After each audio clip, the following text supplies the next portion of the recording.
हमारे खंड कार्यवाहक साहब श्री शुक्ला जी हमारा समापन करवाए।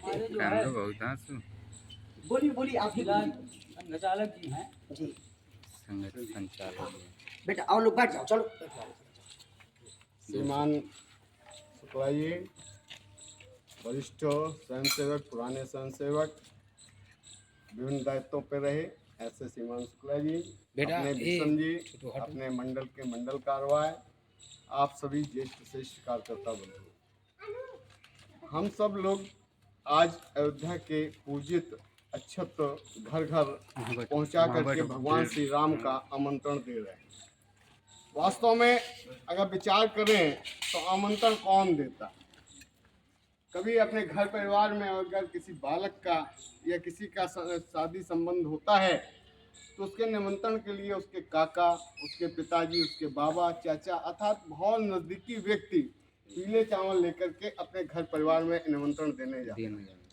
हम सबके जीवन में अनेक जन्मों के बाद ये पुण्य फल प्राप्त हुआ है कि भगवान श्री रामचंद्र जी के पूजित अक्षत चावल जो माता जानकी के मायके से आए हैं, उनके पति के अपने धाम पे आने के उसमें उस चावल अक्षत को हम सब लोगों को घर घर पहुँचाने का अवसर प्राप्त हुआ है। तो ये निश्चित तौर पे हमारे कई पुण्य जन्मों का फल प्राप्त है।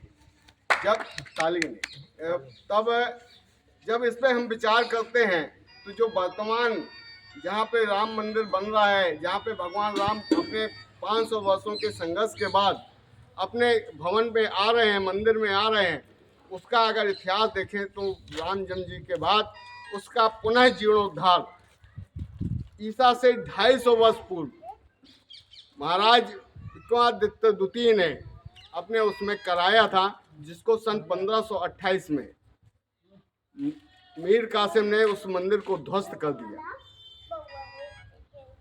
अनेक संघर्ष हुए, छोटे बड़े संघर्ष हुए, लगभग 36 संघर्ष हुए। 4,97,970 लोग इस संघर्ष में हिंदू बंधु मारे गए, हमारे पूर्वज मारे गए।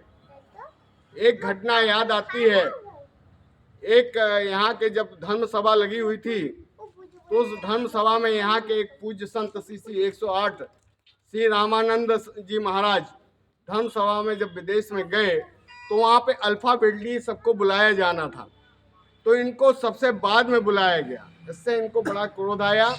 इन्होंने कहा कि आप ऐसा क्यों किया, जबकि मेरा इसके पहले आना चाहिए था, अल्फाबेटली आप सबको बुला रहे थे तो हमको सबसे बाद में क्यों बुलाया? तो उन्होंने कहा आप किस संप्रदाय से हैं? तो उन्होंने कहा मैं रामानुज संप्रदाय से हूँ।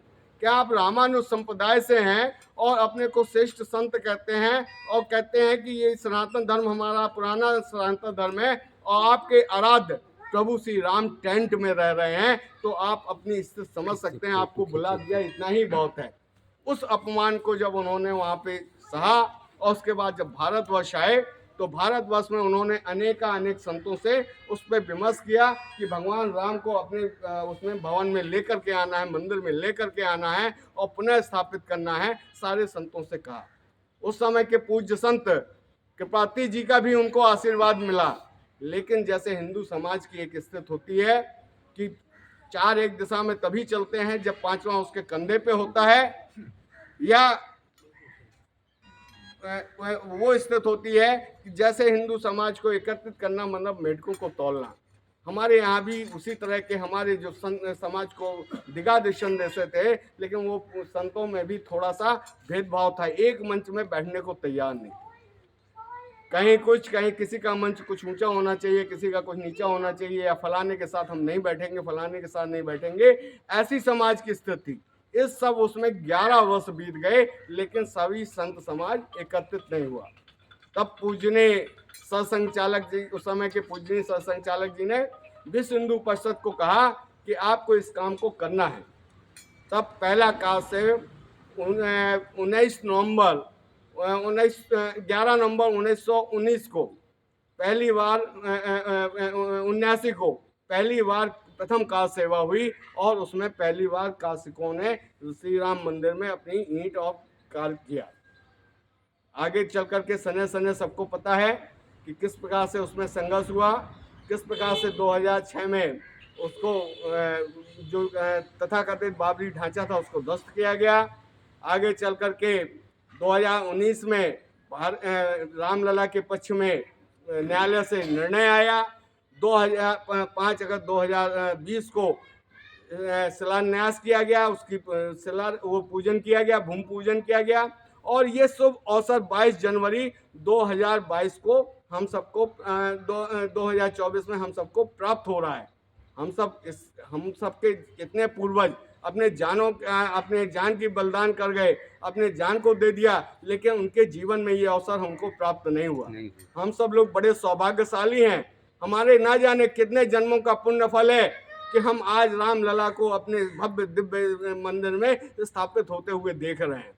और हम सब लोग कितने सौभाग्यशाली हैं, कितने पुण्याई हैं कि हमको भगवान राम का भव्य मंदिर में आगमन का निमंत्रण देने का कार्य सौंपा है। इसलिए हम सब इस कार्य को अपना कार्य भगवान का आदेश मानते हुए जन जन तक पहुंचाएंगे। और अच्छे चावल देने के बाद ही किसी नहीं समझ लेंगे, बराबर इसकी चर्चा, बराबर इसका संपर्क, और प्रत्येक घर में ये सुनिश्चित करेंगे कि कम से कम 5 दीपक हर हिंदू परिवार में जले। क्योंकि उस दिन जब सैटेलाइट से इसका वो लिया जाएगा तो पूरे विश्व में ये संदेश जाना चाहिए कि भारत का हिंदू जागृत है और भगवान रामचंद्र जी अपने भव्य मंदिर में विराजमान है और विश्व को अग्रणी और विश्व को दिशा निर्देशन भारत देश देने वाला है। ऐसा संदेश अपने नगर से, अपने इस गांव से जाना चाहिए। इतना ही आप सबसे आग्रह के अनुसार मैं अपनी वाणी को विराम। बहुत बढ़िया।